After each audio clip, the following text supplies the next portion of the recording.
So the goal with rock back breathing is really to create some expansion on the posterior side by sort of compressing the anterior side.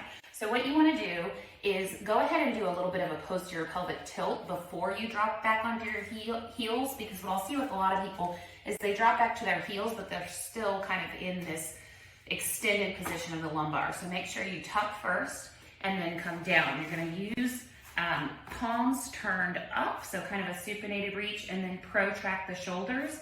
And then you're going to take an inhale through your nose. Long exhale. And feel the expansion pushing into your back here. Keep your chin looking forward, so your chin is elevated and your airway's open. And long exhale. So for the heel to toe bridge, we want to set up on the wall in a 90-90 position. So I'm going to lay down, place my heels on the wall, and I want to dig my heels down the wall to just barely lift my hips up off the ground. So I'm not lifting way up here, just to here for now. So I'm going to dig my heels down with a tiny little lift, and in this position, I'm going to take an exhale. Draw the ribs back, feel those proximal hamstrings lengthening, and then as I inhale, I'm going to go to my toes and lift all the way up in the bridge. So I'm inhaling, lifting up, and then exhale, barely off the ground, getting those proximal hamstrings not over tucking here, just a little bit more of a neutral position. Inhale, come up. Exhale, pull down with the heels. Let's do 2 more. Inhale, come up. Exhale, down with the heels.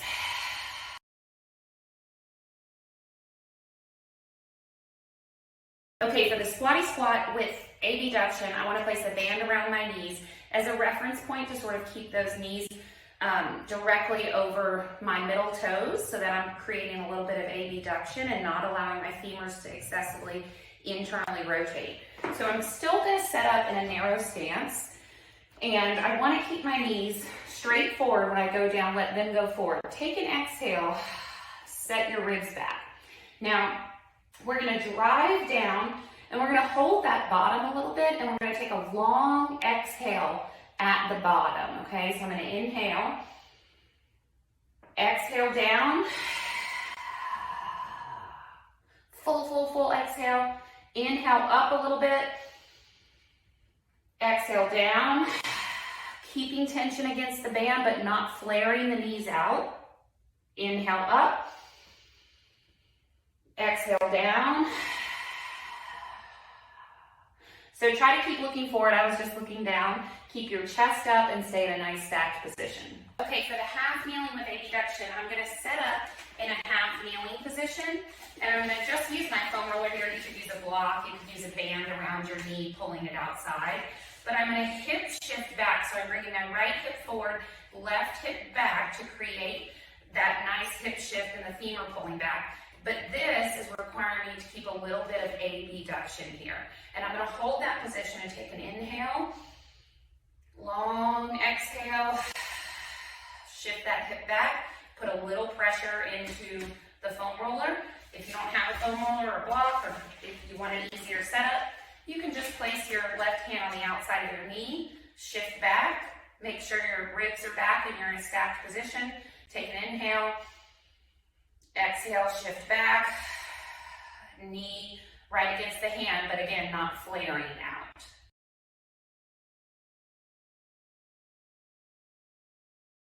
So when we have somebody with an asymmetrical presentation, we can bias one side in a different position than the other. So in the case of a bridge, I can do a long lever bridge on the right, which is going to get those lower glutes more concentric and kind of help to externally rotate that side.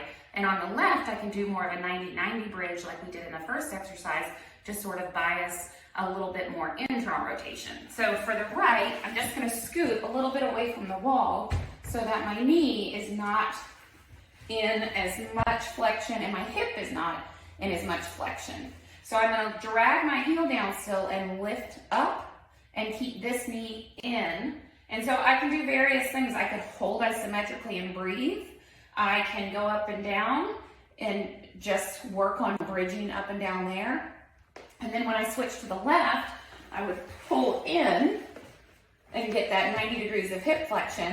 And then when I go up in my little bit of a bridge, small, tiny, barely any lift off the ground, I can then pull my left hip down and sort of bias that side and stay nice and light on my right foot. I can just kind of rest it on to the wall, but not really put much weight into it. So I'm still dragging with the heel, but I'm causing a different change on the left hip than I was on the right.